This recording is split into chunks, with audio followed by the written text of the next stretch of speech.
Illustration. 2 days after Mr. Bennet's return, as Jane and Elizabeth were walking together in the shrubbery behind the house, they saw the housekeeper coming towards them, and concluding that she came to call them to their mother, went forward to meet her, but instead of the expected summons, when they approached her, she said to Miss Bennet, "I beg your pardon, madam, for interrupting you, but I was in hopes you might have got some good news from town, so I took the liberty of coming to ask." "What do you mean, Hill? We have heard nothing from town." "Dear madam," cried Mrs. Hill, in great astonishment, "don't you know there is an express come for master from Mr. Gardiner? He has been here this half hour, and master has had a letter." Away ran the girls, too eager to get in to have time for speech. They ran through the vestibule into the breakfast room, from thence to the library. Their father was in neither, and they were on the point of seeking him upstairs with their mother, when they were met by the butler, who said, "If you are looking for my master, ma'am, he is walking towards the little copse." Upon this information, they instantly passed through the hall once more, and ran across the lawn after their father, who was deliberately pursuing his way towards a small wood on one side of the paddock. Jane, who was not so light, nor so much in the habit of running as Elizabeth, soon lagged behind, while her sister, panting for breath, came up with him, and eagerly cried out, "Oh, papa, what news? What news? Have you heard from my uncle?" "Yes, I have had a letter from him by express." "Well, and what news does it bring, good or bad?" "What is there of good to be expected?" said he, taking the letter from his pocket, "but perhaps you would like to read it." Elizabeth impatiently caught it from his hand. Jane now came up. "Read it aloud," said their father, "for I hardly know myself what it is about." /Right, Grasachich Street, Monday, August 2nd, / My dear brother, at last I am able to send you some tidings of my niece, and such as, upon the whole, I hope will give you satisfaction. Soon after you left me on Saturday, I was fortunate enough to find out in what part of London they were. The particulars I reserve till we meet. It is enough to know they are discovered. I have seen them both. Illustration. But perhaps you would like to read it. Copyright 1894 by George Allen. "Then it is as I always hoped," cried Jane, "they are married." Elizabeth read on, "I have seen them both. They are not married, nor can I find there was any intention of being so, but if you are willing to perform the engagements which I have ventured to make on your side, I hope it will not be long before they are. All that is required of you is, to assure to your daughter, by settlement, her equal share of the £5,000, secured among your children after the decease of yourself and my sister, and, moreover, to enter into an engagement of allowing her, during your life, £100 per annum. These are conditions which, considering everything, I had no hesitation in complying with, as far as I thought myself privileged, for you. I shall send this by express, that no time may be lost in bringing me your answer. You will easily comprehend, from these particulars, that Mr. Wickham's circumstances are not so hopeless as they are generally believed to be. The world has been deceived in that respect, and I am happy to say, there will be some little money, even when all his debts are discharged, to settle on my niece, in addition to her own fortune. If, as I conclude will be the case, you send me full powers to act in your name throughout the whole of this business, I will immediately give directions to Haggerston for preparing a proper settlement. There will not be the smallest occasion for your coming to town again, therefore stay quietly at Longbourn, and depend on my diligence and care. Send back your answer as soon as you can, and be careful to write explicitly. We have judged it best that my niece should be married from this house, of which I hope you will approve. She comes to us today. I shall write again as soon as anything more is determined on. Yours, etc. E.D.W. Gardiner. Is it possible? Cried Elizabeth, when she had finished. Can it be possible that he will marry her? Wickham is not so undeserving, then, as we have thought him, said her sister. My dear father, I congratulate you. And have you answered the letter? Said Elizabeth. No, but it must be done soon. Most earnestly did she then entreat him to lose no more time before he wrote. Oh! My dear father, she cried, come back and write immediately. Consider how important every moment is in such a case.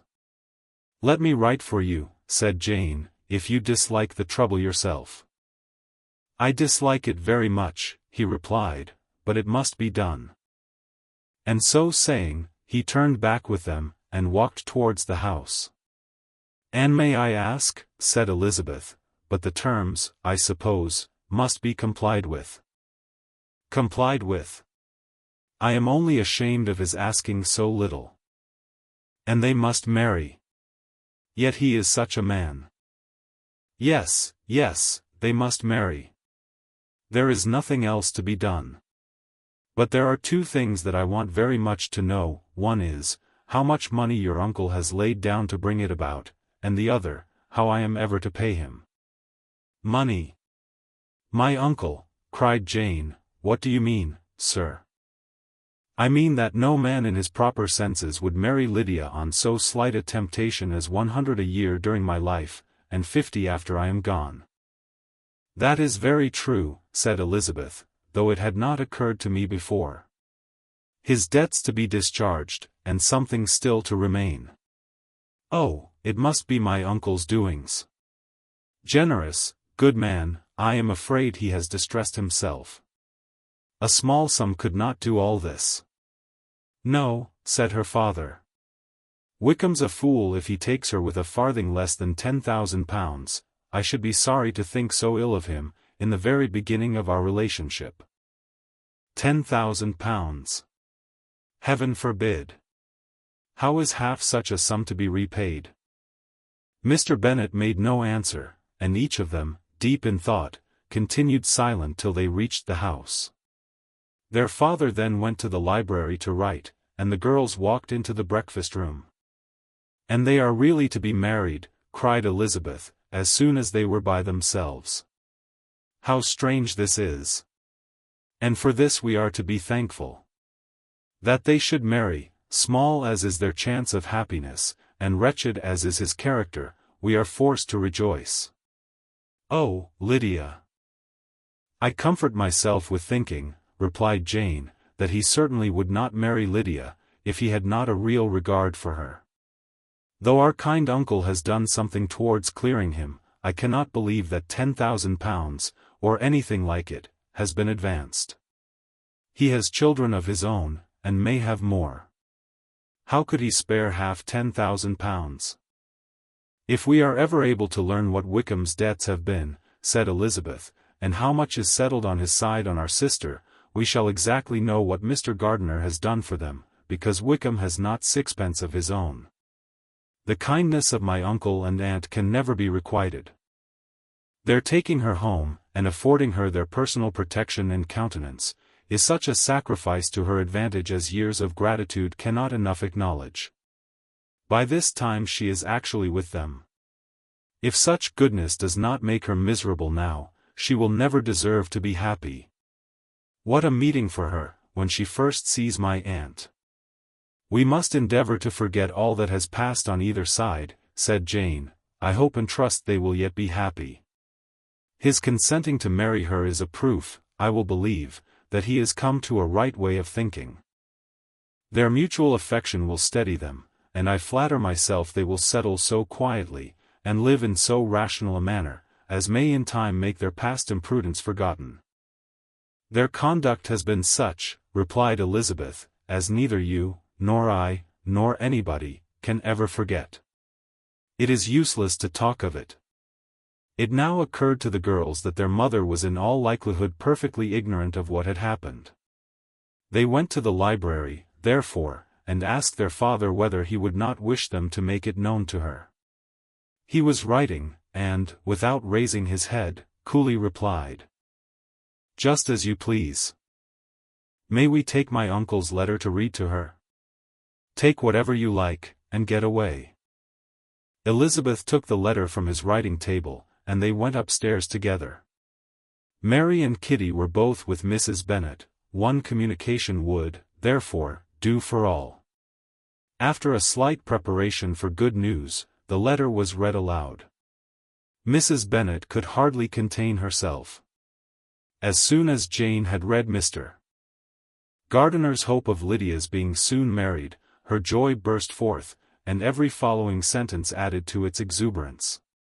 She was now in an irritation as violent from delight as she had ever been fidgety from alarm and vexation. To know that her daughter would be married was enough.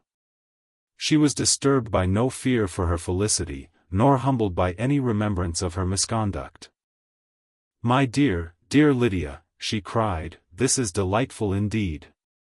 She will be married. I shall see her again. She will be married at 16. My good, kind brother. I knew how it would be. I knew he would manage everything. How I long to see her. And to see dear Wickham too. But the clothes, the wedding clothes. I will write to my sister Gardiner about them directly. Lizzie, my dear, run down to your father, and ask him how much he will give her. Stay, stay, I will go myself. Ring the bell, Kitty, for Hill. I will put on my things in a moment. My dear, dear Lydia. How merry we shall be together when we meet." Her eldest daughter endeavored to give some relief to the violence of these transports, by leading her thoughts to the obligations which Mr. Gardiner's behavior laid them all under. "For we must attribute this happy conclusion," she added, "in a great measure to his kindness. We are persuaded that he has pledged himself to assist Mr. Wickham with money." "Well," cried her mother, "it is all very right. Who should do it but her own uncle? If he had not had a family of his own, I and my children must have had all his money, you know, and it is the first time we have ever had anything from him except a few presents. Well, I am so happy. In a short time, I shall have a daughter married. Mrs. Wickham. How well it sounds. And she was only 16 last June. My dear Jane, I am in such a flutter, that I am sure I can't write, so I will dictate, and you write for me. We will settle with your father about the money afterwards, but the things should be ordered immediately." She was then proceeding to all the particulars of calico, muslin, and cambric, and would shortly have dictated some very plentiful orders, had not Jane, though with some difficulty, persuaded her to wait till her father was at leisure to be consulted. One day's delay, she observed, would be of small importance, and her mother was too happy to be quite so obstinate as usual. Other schemes, too, came into her head. "I will go to Meryton," said she, "as soon as I am dressed, and tell the good news to my sister Phillips. And as I come back, I can call on Lady Lucas and Mrs. Long. Kitty, run down and order the carriage. An airing would do me a great deal of good, I am sure. Girls, can I do anything for you in Meryton? Oh! Here comes Hill. My dear Hill, have you heard the good news? Miss Lydia is going to be married, and you shall all have a bowl of punch to make merry at her wedding." Mrs. Hill began instantly to express her joy. Elizabeth received her congratulations amongst the rest, and then, sick of this folly, took refuge in her own room, that she might think with freedom. Poor Lydia's situation must, at best, be bad enough, but that it was no worse, she had need to be thankful. She felt it so, and though, in looking forward, neither rational happiness, nor worldly prosperity could be justly expected for her sister, in looking back to what they had feared, only 2 hours ago, she felt all the advantages of what they had gained. Illustration: The Spiteful Old Ladies. Copyright 1894 by George Allen.